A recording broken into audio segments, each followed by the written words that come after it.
Summary of the Red-Headed League by Sir Arthur Conan Doyle. Chapter 1. One day, Dr. Watson visited his friend Sherlock Holmes at his home in London. When he arrived, Sherlock Holmes was talking to a man in his living room. The man's name was Mr. Jabez Wilson. Mr. Wilson knew that Holmes was a famous detective who could solve crimes, and he wanted him to solve a mystery. While Mr. Wilson was talking, Holmes looked at him carefully. He looked at Mr. Wilson's face, his hands, and his clothes.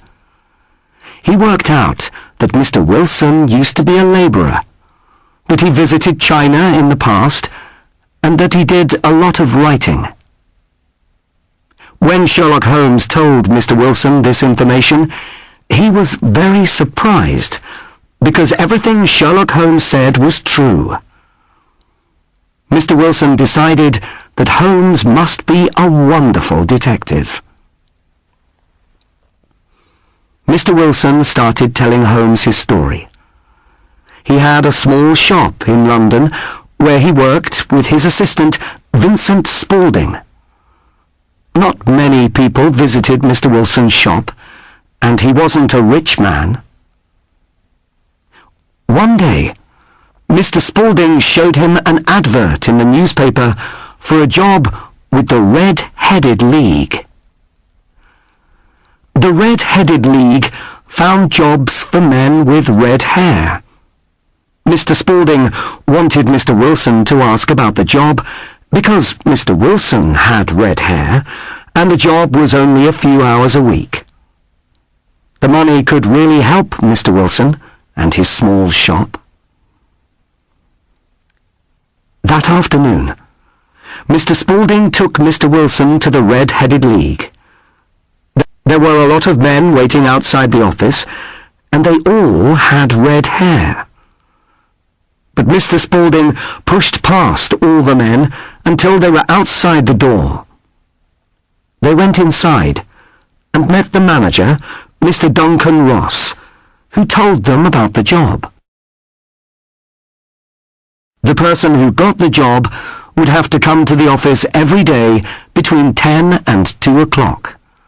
He wouldn't be able to leave the office during this time. While he was in the office, he would have to copy all the information from a large encyclopedia into a book. The pay was £4 a week. This was a lot of money. Mr. Ross told Mr. Wilson that if he could start work the next day, he could have the job. Mr. Wilson was very surprised, but quickly said yes.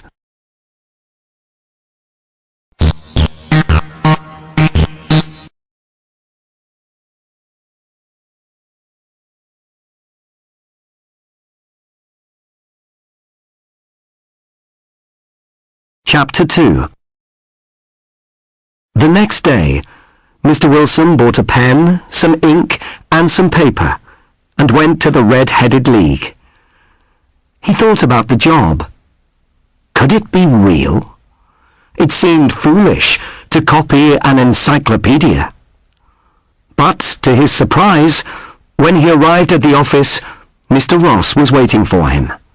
So, Mr. Wilson sat at the table and started work. He copied information from the encyclopedia into a book until 2 o'clock. Then he went home. Mr. Wilson went to the office every day, and at the end of the week, he received his pay of £4. The work was easy, and he was very content. This continued for 8 weeks. One day, he went to the office, but it was locked. There was a letter on the door that said, "The Red-Headed League has closed." Mr. Wilson didn't know what to do.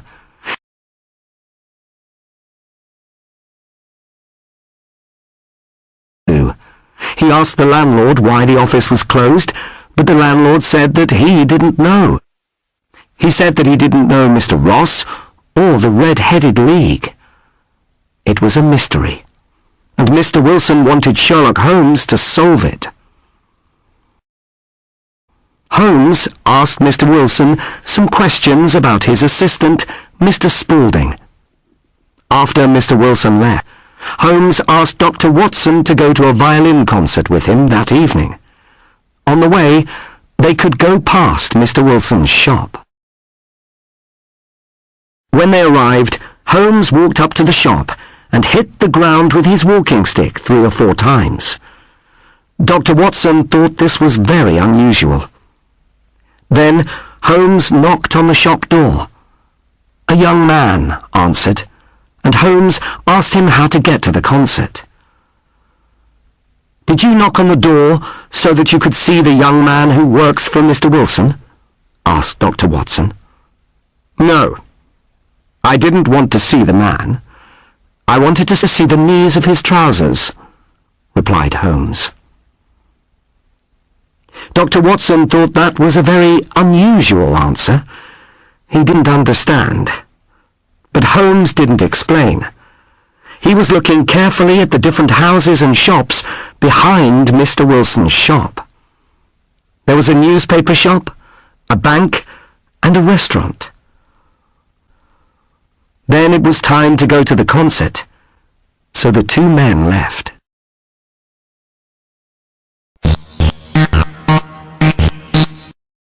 Chapter 3. After the violin concert, Sherlock Holmes told Dr. Watson that he had to see someone before he went home. "There is going to be a crime tonight, Watson," explained Holmes, "and it might be dangerous. Meet me at 221B Baker Street at 10 o'clock. Dr. Watson arrived at Baker Street that evening. Holmes was talking to Peter Jones, who was the most important policeman in London, and a man called Mr. Merryweather. Holmes explained to Watson that they hoped to catch a famous thief called John Clay that night. The 4 men got into 2 taxis. While they were travelling, Holmes told Dr. Watson that Mr. Merryweather was the manager of the bank behind Mr. Wilson's shop. The taxis were taking them to Mr. Merryweather's bank. When they arrived, Mr. Merryweather took them into the bank and down into the cellar. It was dark inside the cellar, and there were a lot of large boxes. Holmes looked carefully at the floor of the cellar. Then he asked Mr. Merryweather to tell Dr. Watson why the thieves might be interested in this bank. "They are interested in the gold in the boxes in this cellar," explained Mr. Merryweather. "It is unusual to have so much gold in one bank, and we have been worried. We wanted to move it." Holmes explained that the thieves were going to come into the cellar under the ground from Mr. Wilson's shop. Now there were 3 policemen waiting outside Mr. Wilson's shop. Holmes and the 3 men were waiting inside the cellar. The thieves wouldn't be able to escape. Holmes turned out the light, and the 4 men waited for the thieves to arrive. After about an hour, the men saw something. One of the large square stones in the floor started to move. Suddenly, they saw a hand. The hand slowly moved the stone up and to the right. Then a young man climbed out of the hole and into the cellar. When the young man stood up, Holmes quickly grabbed his arm. It was John Clay. "John Clay, your red-headed idea was a good one, but we've caught you," said Holmes.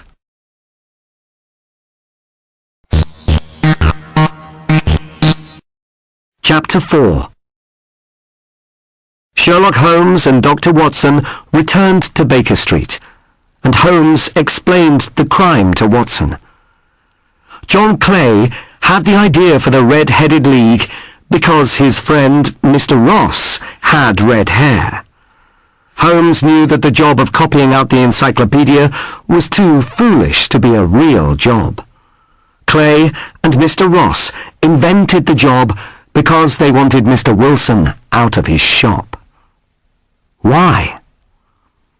Mr. Wilson told Holmes that Mr. Spaulding often used to work in the cellar. Holmes thought that this was unusual. Holmes asked some questions about Mr. Spaulding and found out that he was John Clay, the thief.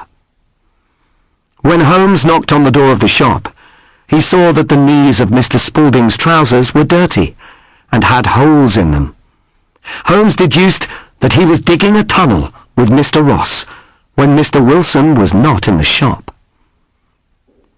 When I saw that the bank was behind Mr. Wilson's shop, I knew why they were digging a tunnel, said Holmes.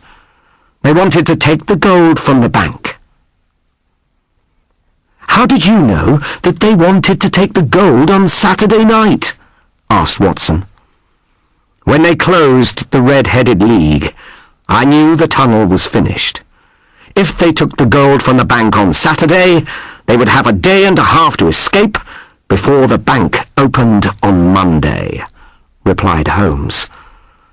Well done, Holmes, said Watson.